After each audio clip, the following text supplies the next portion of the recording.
Hello, guys, and welcome to Man Talks Abuse.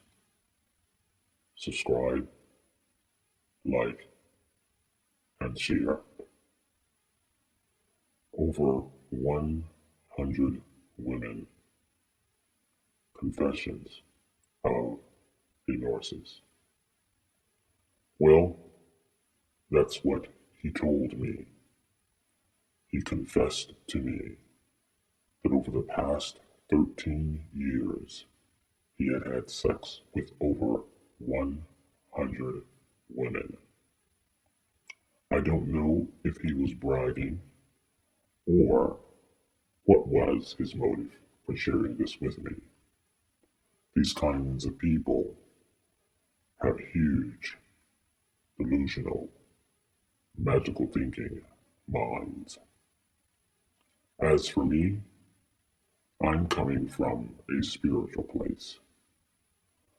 I was thinking, okay, so you've had sex with over 100 women, and these 100 women, energy, spirits, souls, and vibrations are attached to you, and you have no problem with that, let alone bringing this mess into a space where we live, a space where I spend hours and hours in prayer and meditation, a space where I consider sacred.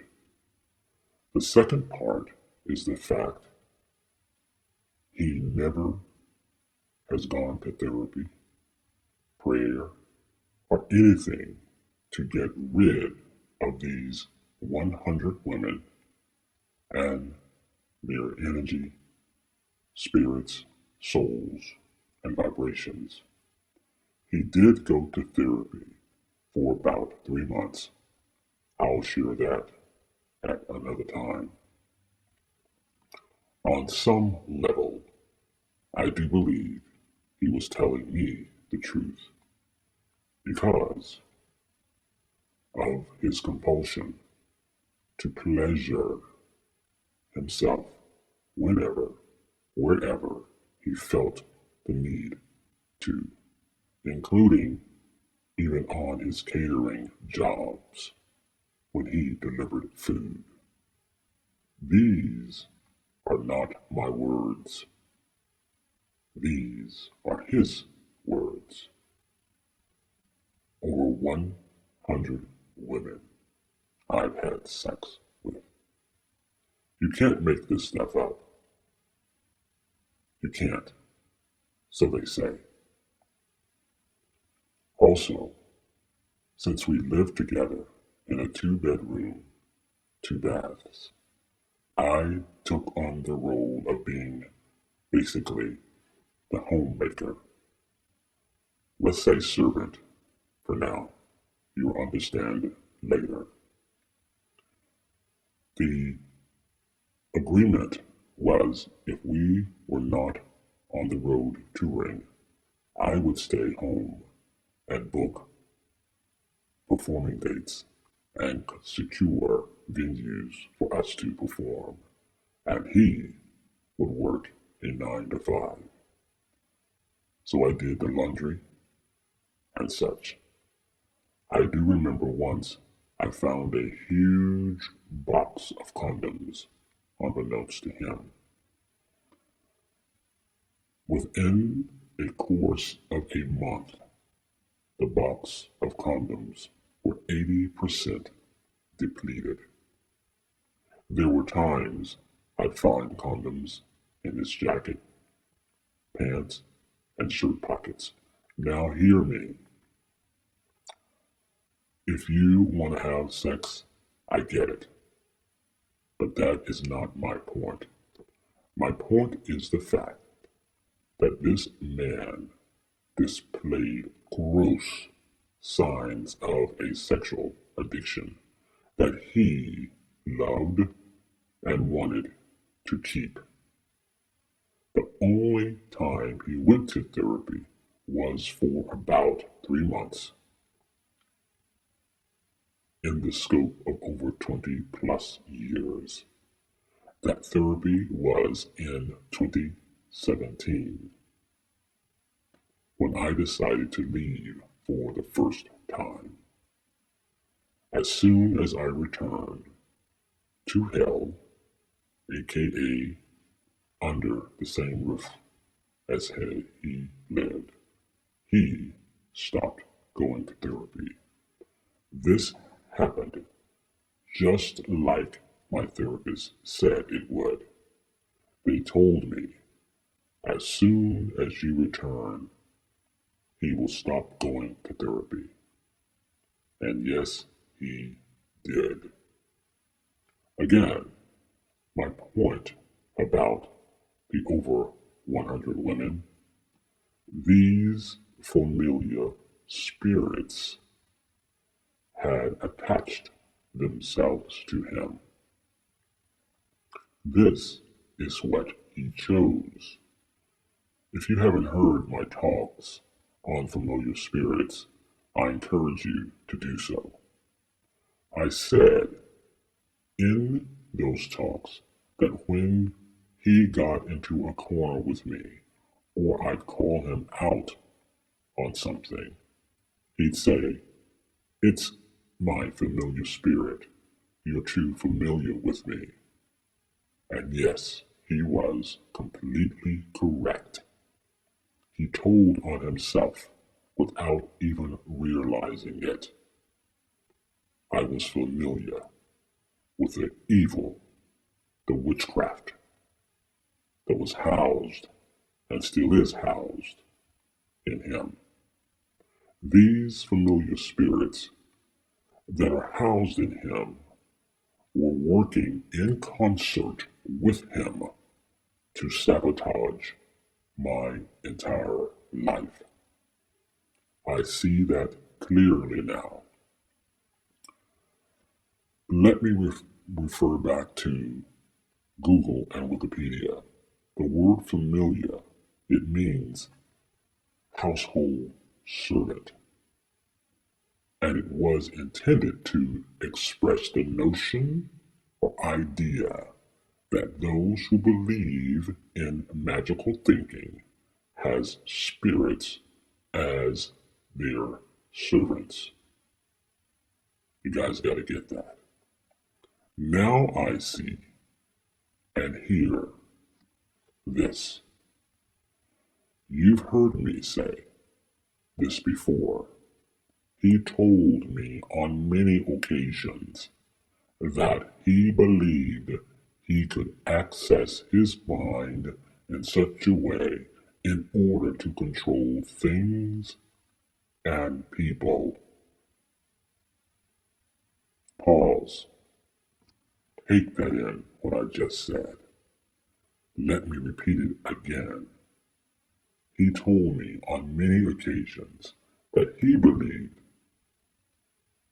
he could access his mind in such a way in order to control things and people. This is magical, delusional thinking, also known as witchcraft, also known as witchcraft. Another key word for me is that the word servant, the word servant, the word servant. In his pitiful, magical thinking, delusional mind, I was his servant. This man never offered to do anything in our home until 2017. Mind you, we had been together since 1994. Every dish washed, I washed it.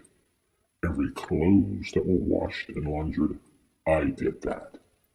Every room that was cleaned, I did that. servant, servant. I was his servant in his magical, delusional thinking mind.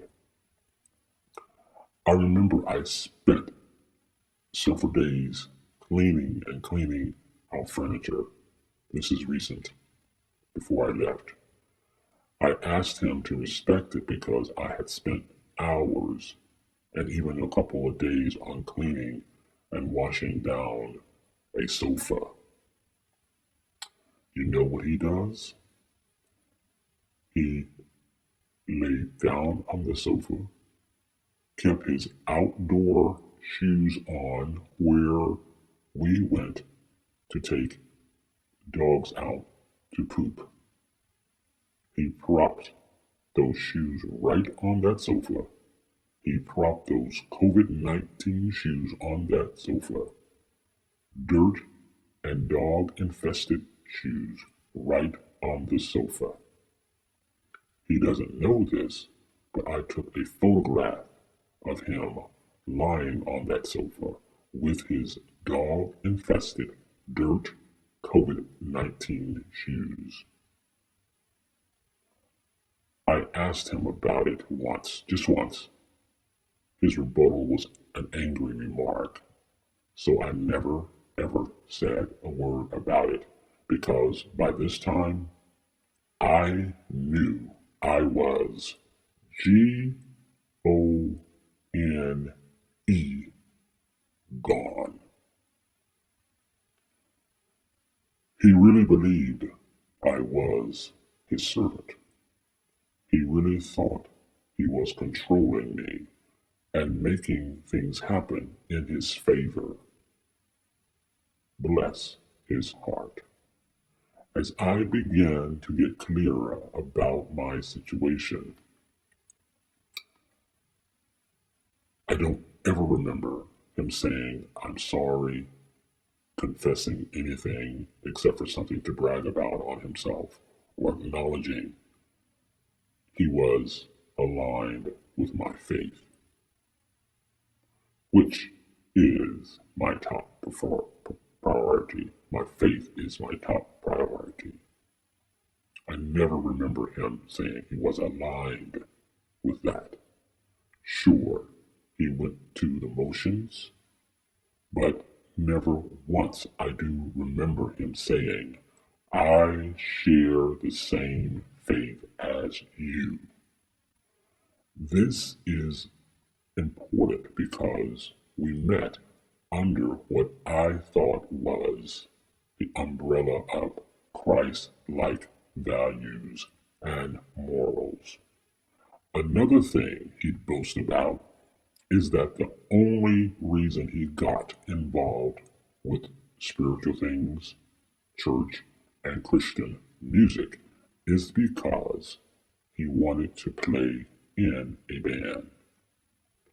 Personally, this is now a telltale sign that we were never on the same page of the things that matter most to me. And as we began to live together, he clearly showed me his walk was completely different from mine. When we moved to Atlanta, and from my spiritual mentors and advisors, he closed his Bible, put it away, and didn't pick it up again until about 10 years later or so. He only did this because I left the abyss, the hell hole, aka where we lived. He did keep up the Bible reading and meditation for at least 3 years after I returned, but nothing never changed in him, through him, or with him. Well, maybe one thing changed. He only got worse. The interesting thing is this.